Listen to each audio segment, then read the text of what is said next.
All right, so we're back for another deep dive into today's current affairs. You know the drill, we sift through the news, so you don't have to, keeping your UPSC prep on point. And don't worry, even if some topics sound familiar, think of it as a good revision session to really cement that knowledge. Today is March 27th, 2025, and this is part 2, by the way. Looking forward to unpacking some interesting developments. It's all about those crucial connections that often make the difference in the UPSC. Exactly. And speaking of connections, today's first topic really highlights that. Crop diversity and its impact on food security. We've got a pretty hefty report here focusing on plant genetic resources for food and agriculture globally. The picture isn't so rosy. Yeah, you hit the nail on the head there. The report's central message is a bit concerning. There's a decline in crop diversity, and that's not something to take lightly. It emphasizes that a whopping, more than half of global food production hinges on just 9 crops. 9? Wow. 9. Sugarcane, maize, rice, wheat, the usual suspects, potatoes, soybeans, oil palm, sugar beet, and cassava. All vital crops, no doubt. But this over-reliance on a handful of varieties. Well, it's like putting all our eggs in one basket, kind of. Precisely. It makes our food systems inherently vulnerable. The report delves into why we're seeing this decline, and a big part of it boils down to, modern agriculture. Makes sense. High yields, uniformity. That's the name of the game these days. Exactly. Think about it. Large-scale farming, industrial processing, meeting those strict market standards, it all favors uniformity. So breeding programs often prioritize specific traits, high yield, disease resistance, maybe a certain size or appearance. But in that quest for efficiency, we end up neglecting the broader genetic diversity present in, those traditional farmer varieties and land races. Those good old farmer varieties and land races, or FVLRs as the report calls them. And those are facing a pretty steep decline, right? A worrying decline, definitely. And it's not uniform across the globe either. Southern Africa, the Caribbean, Western Asia, they seem to be facing the brunt of it. Interestingly, Southern Asia, along with Australia and New Zealand, seem to be doing comparatively better. They've retained more diversity. Now, this is where your UPSC brain should kick in. Think about why. What are the factors, socioeconomic, maybe agricultural policies that might be at play here? It's all about those insightful connections. And speaking of our backyard, India, over 50% of those precious FVLRs are under threat across 5 agroecological zones. That's alarming. No sugarcoating it. It is. This throws light on the urgent need for conservation, and not just any conservation, but effective strategies that work. Now, we talk about conservation, and a crucial aspect of that is ex situ conservation. Yeah. Essentially preserving those genetic materials, but outside their natural habitat, think gene banks. But here's the catch-ability.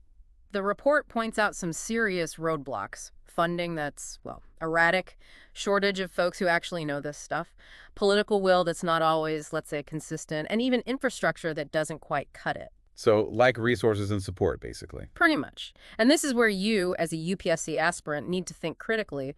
What kind of policy interventions can address these issues? How do we translate concern into action?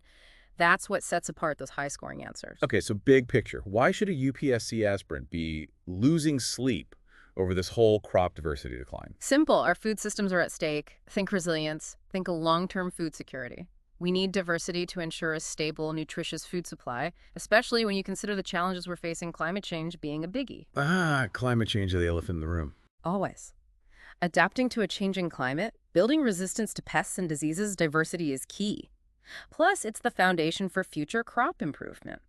Those genetic resources are gold for developing new varieties that can tackle future challenges. And that ties directly to your syllabus, think sustainable agriculture, environmental security. It's all interlinked. So it's not just about saving some rare plants. It's about our future, literally. You got it. Right. It's about safeguarding our ability to feed ourselves, to adapt, to innovate. So what's being done, you ask? Well, globally, we've got initiatives like the Svalbard Global Seed Vault. Think of it as a backup for the world's seeds, like a Noah's Ark for plants. Interesting analogy. Then there's the Leipzig Declaration, a global commitment to preserving those plant genetic resources. And closer to home in India, we have the Seed Bank Scheme, essentially a strategic reserve of certified seeds. Plus, there's the National Bureau of Plant Genetic Resources, or NBPGR. There are National Guardians of Plant Diversity. Sounds like a good starting point. What else does the report suggest? They've laid out some concrete recommendations. Number 1, we need smarter national seed policies that support diverse cropping systems. moving beyond just those high-yielding monocultures. Makes sense, diversifying our fields, so to speak. Exactly. Then there's the funding issue. More investment is needed, both public and private, specifically targeted towards plant genetic resources. And lastly, better data sharing and standardization across the board. We need to collaborate, make the most of the resources we have. So a collaborative, well-funded, and forward-looking approach sounds like a good recipe. Now, shifting gears from the invisible world of genetics to something a bit more, well, visible. Let's talk about the Himalayas specifically, the melting permafrost in Kashmir. Right, a relatively new concern that's gaining traction. A recent study has highlighted some serious environmental risks linked to this permafrost degradation, specifically in the Jammu and Kashmir Himalayas. Now, for those not in the know, permafrost is ground that stays frozen at or below 0 degrees C for at least 2 years straight. It's like the bedrock of that region, literally. 2 years straight, huh? So like permanently frozen ground. Yep, that's the gist of it. And this study found that a good chunk, about 64.8% to be precise, of J&K and Ladakh sits on permafrost. And it's not all the same either. You've got continuous permafrost frozen all year round, discontinuous, where more than half is frozen, and sporadic, where you find patches here and there. Understanding these different types is important because it tells us how vulnerable each area is to thawing. So like a frozen jigsaw puzzle with different pieces melting at different rates. A good way to visualize it, yeah. And one of the immediate red flags the study raised is the formation of proglacial lakes. Proglacial lakes. Now those sound interesting. They are. Basically a lake formed at the edge of a glacier, often from meltwater pooling up. But here's where permafrost comes in. As it thaws, it can destabilize those slopes around the lake, increasing the risk of, well, a glacial lake outburst flood, a GLOF for short. It's a sudden catastrophic release of water. Imagine a dam bursting, but on a much larger scale. That sounds terrifying. It can be. And the study identified a startling 332 proglacial lakes in the region, with 65 of them posing varying degrees of GLOF risk. We've seen the devastating consequences of this before, like the Chamoli disaster in 2021 and the South Lonoc incident just last year, both linked to permafrost degradation messing with those glacial lakes. Okay, so floods are a big concern. What other impacts could this melting permafrost have? Well, it's not just about immediate disasters. Think infrastructure.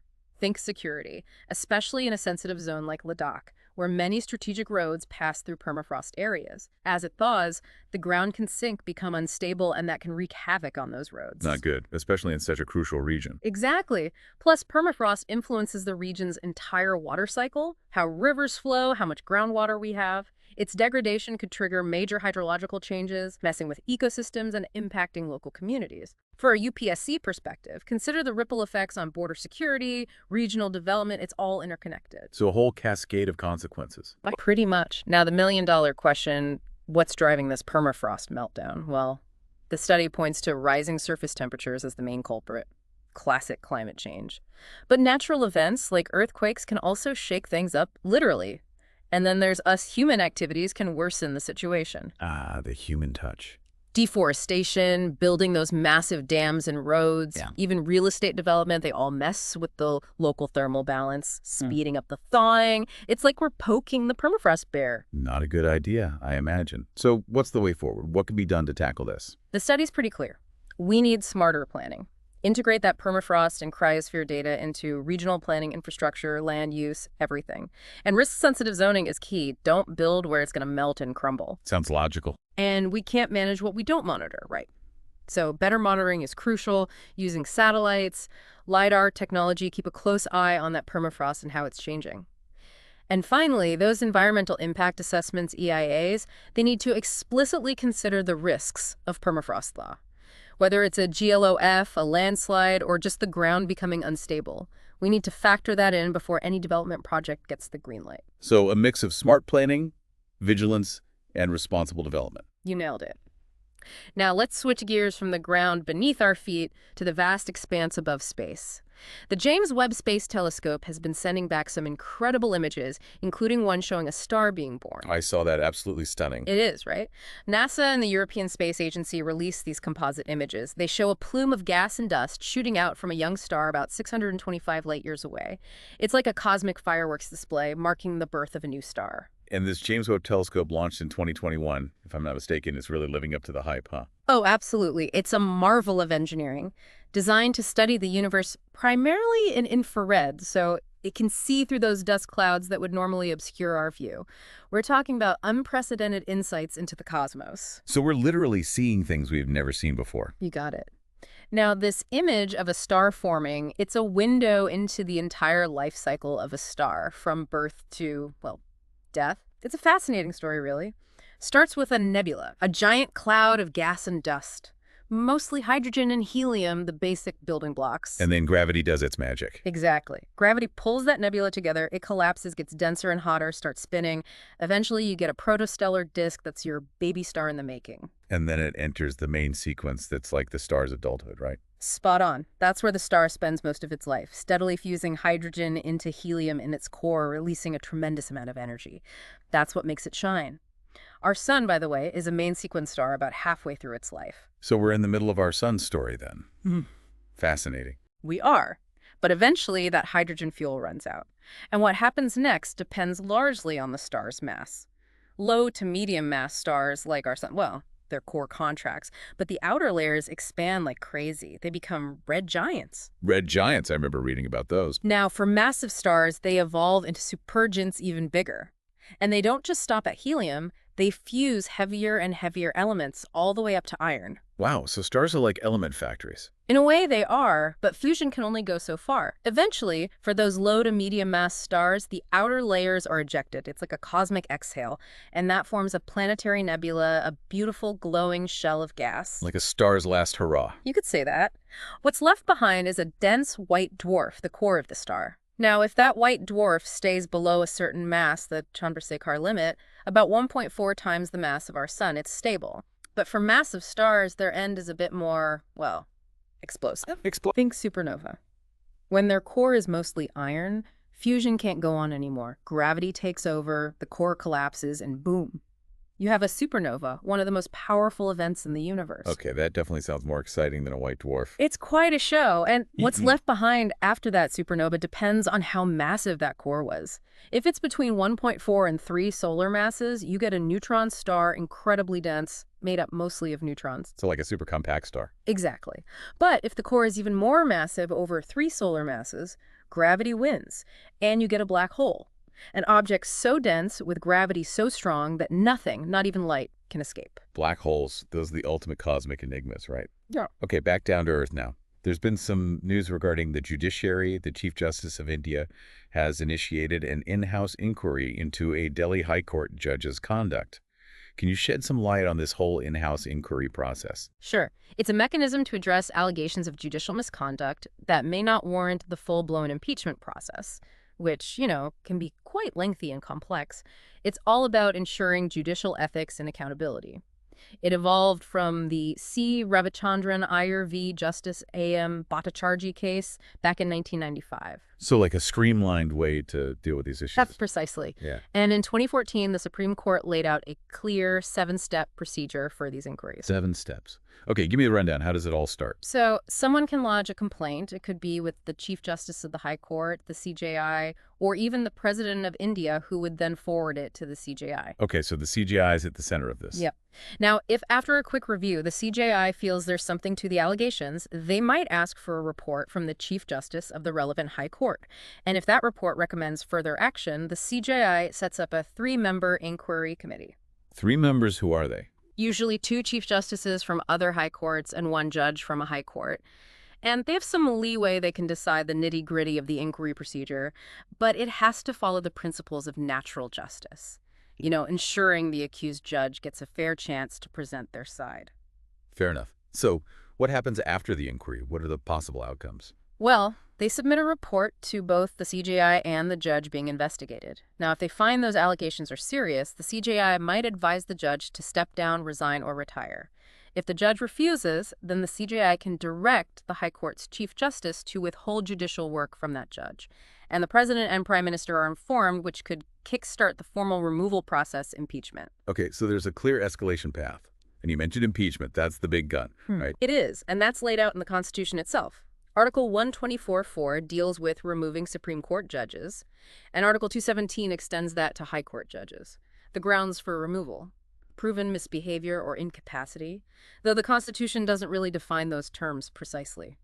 The Judges Inquiry Act of 1968 further regulates the entire removal process. For your UPSC notes, it's important to grasp the difference between this formal impeachment and the more streamlined in-house inquiry. Right, different tools for different situations. Moving on, there's been some action on the legislative front. The Rajya Sabha has passed the Disaster Management Amendment Bill 2024. What's the gist of this bill? What's it trying to achieve? The main thrust is to revamp India's disaster management approach, make it more proactive, innovative, and participatory. It introduces some key changes to the legal and institutional framework. Okay, give me the highlights. What are the most significant amendments? Well, for starters, both the NDMA, the National Disaster Management Authority, and the SDMAs, the State Disaster Management Authorities, are now mandated to create comprehensive disaster management plans. So a blueprint for action, basically. Exactly. Their responsibilities have also been expanded. Periodic review of those disaster risks, factoring in extreme climate events, of course, setting guidelines for minimum relief standards, and creating those all-important national and state disaster databases. So planning, reviewing, and keeping track sounds sensible. It is. And there are some organizational tweaks, too. The NDMA can now decide how many officers and employees it needs, though the central government gets the final say. Recognizing that urban disasters are a different beast altogether, state governments can now set up dedicated urban disaster management authorities for their capitals and cities with municipal corporations. And they're also empowered to create their own SDRFs, state disaster response forces, define their functions, and set the terms for their personnel. So more power to the states in handling their own disaster response. In a nutshell, yes. And some existing bodies, the National Crisis Management Committee, or NCMC, and the High Level Committee, or HLC, they're being given statutory status. The NCMC is the big boss for managing major disasters, and the HLC handles the financial aid to affected states. Formalizing those roles, making it official. Exactly. Now, keep in mind, this amendment builds upon the foundation laid by the 2005 Disaster Management Act. That act established the NDMA, SDMAs, DDMAs, District Disaster Management Authorities, and the National and State Disaster Response Funds. This new amendment's all about fine-tuning and strengthening that existing framework based on experience and the evolving nature of disasters. So a natural progression, our disaster management approach. Now, let's talk about digital taxes. There's been a development regarding the 6% equalization levy on online advertising services. Right, you're referring to the proposed amendments to the 2016 Finance Act. As per those amendments, the specific equalization levy, often called the digital tax, won't be applicable for services provided on or after April 1st, 2025. It's a significant shift in how India taxes certain digital transactions, something to keep an eye on for your UPSC prep. Could you remind us what exactly this equalization levy was all about and what kind of digital transactions it initially targeted? Absolutely. It was introduced in 2016 as a direct tax aimed at, well, taxing the income that non-resident e-commerce companies were making from India. It was first applied to business transactions, specifically online advertising. They levied a 6% tax on payments made to these non-residents for, providing digital advertising space, online ads, and all those related services. It's worth noting that the 2020 Finance Act broadened this levy to include e-commerce supply and services as well, though that was scrapped last year in August 2024. Okay, so a direct tax on those digital earnings. What were the main reasons for imposing it back in 2016? It was multifaceted. A key aim was to create a more level playing field between our homegrown companies and those international players operating in the digital space. It was also about tackling those tax challenges that arise when a company doesn't have a physical presence in India, ensuring that even those operating from abroad contribute to our tax system. Plus, it was seen as a way to tap into the revenue potential of that booming digital transaction sector. So fairness, revenue, and keeping up with the digital age makes sense. But why the decision to do away with it now, at least for online advertising? Well, the official reasoning isn't spelled out in the information we have. We can read between the lines, so to speak, based on the concerns that cropped up after it was implemented. One major issue was trade friction with the U.S. They've been quite vocal about the equalization levy, seeing it as a trade barrier. And then there was always the risk of retaliation from other countries, potentially slapping tariffs on our companies that do business overseas. Another point of contention was that this levy wasn't part of our main income tax act. This created a messy situation for those foreign companies, possible double taxation, and a bigger compliance burden, as they couldn't easily claim tax credits back home under those double taxation avoidance agreements. It seems these persistent issues likely influenced the decision to phase out this particular levy. So a balancing act between taxing digital transactions and maintaining smooth international relations. Exactly, and this is something you'll see often in international policy. It's rarely black and white. Yeah. Now, before we wrap up, a quick rundown of some other important updates making headlines. Regional rural banks, or RRBs, have had a stellar financial year.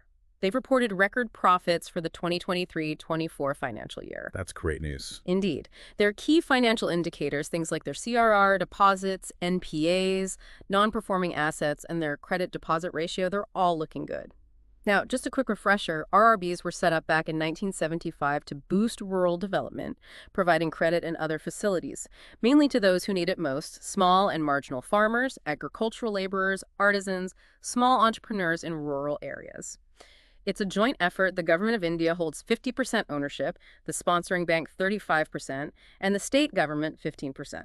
They're regulated by the RBI, the Reserve Bank of India, and supervised by NABARD, the National Bank for Agriculture and Rural Development. Okay, so a key player in rural finance. And there's a buzz about reviving the ancient Vikramshila University in Bihar. That's right. After the successful revival of Nalanda University, the spotlight's now on Vikramshila, another historically significant center of learning in Bihar. Founded way back in the 8th-9th century AD by King Dharmapala of the Pala dynasty, it was a renowned hub for Buddhist teachings, particularly Vajrayana and Tantrayana Buddhism. They also excelled in logic, grammar, and philosophy. Atisha Dipankar, a prominent Buddhist scholar, was one of its heads. Sadly, it was destroyed in the late 12th century. A sad end to a glorious chapter. Yep. Now, there's been some political news from Turkey. Yes, there have been protests following the arrest of a political figure who's been a vocal critic of President Erdogan. Just a quick geography recap. Turkey straddles Europe and Asia, bordered by several countries and strategically located at the crossroads of key land and sea routes. It's got the Bosphorus and Dardanelles Straits controlling access to the Black Sea, very important geographically. Right, a strategically vital location. And it seems there's a change in the gold monetization scheme. Yes. As of March 26, 2025, the medium-term and long-term government deposit, or MLTGD, options under the gold monetization scheme have been discontinued. This scheme, launched in 2015, was all about reducing India's reliance on those gold imports and putting the gold stashed away in households and institutions to good use. It was offered by all scheduled commercial banks, excluding RRBs. While you can't opt for the MLTGD anymore, the short-term bank deposit, or STBD, is still available. Existing MLTG deposits will continue till they mature. So, recalibration of the scheme, focusing on shorter-term deposits. And there have been some concerns raised about the control of pollution scheme. Yes, a parliamentary committee recently flagged concerns about the spending under this scheme. It's a central sector scheme under the Ministry of Environment, Forest and Climate Change, been operational since 2018. The main goals are to keep tabs on our air and water quality, monitor noise pollution levels across the country, and provide financial aid to fight pollution. It's got several components: assistance for abatement of pollution, the National Clean Air Program, the Environmental Monitoring Network Program, and research and outreach initiatives. Okay, so monitoring, mitigating, and researching pollution, a multi-pronged approach. And there's been an update to the safe harbor rule related to transfer pricing. Yes, the CBDT, the Central Board of Direct Taxes, has upped the threshold for availing the safe harbor rule. It's now 300 crore rupees, up from 200 crore. This rule, under Section 92CB of the Income Tax Act of 1961, aims to reduce those tax disputes by allowing taxpayers to use preset pricing benchmarks for specific international transactions, as long as they meet certain conditions. It's all about making things more predictable and avoiding those lengthy legal battles. So streamlining those international transactions, making life easier for taxpayers. And finally, the Lok Sabha has given the green light to the Finance Bill 2025. That's right.